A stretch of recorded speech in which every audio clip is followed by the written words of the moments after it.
All right, you figured out your core classes. Now you got to figure out your electives classes. It's important to note that this schedule is designed for when we are doing school in person and we go to our classes and we have them every day of the week. Now that we are going virtual, we're doing something different on Wednesdays.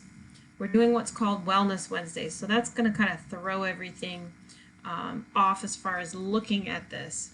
What you need to know is, how do I find out if something is an A day or a B day? Well, you're going to look at your first elective right here. That's going to be A day. So this person has dance on Monday. So that's their A class. So when they go to find their teacher's Zoom link, they're going to click and they're going to figure out, okay, I'm going to find Miss King's A day Zoom link. And it might be one for that or one for all of her classes, but that's what they're going to look for.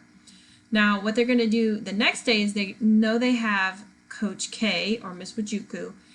Her class meets on Tuesday, so that means it's a B day class. So what you're going to do is find her Zoom link for her B day class for your grade. Then on Thursday, you're going to go back to Miss King for her A day, and then on Friday, you're going to go to Miss Wajuku for her B day.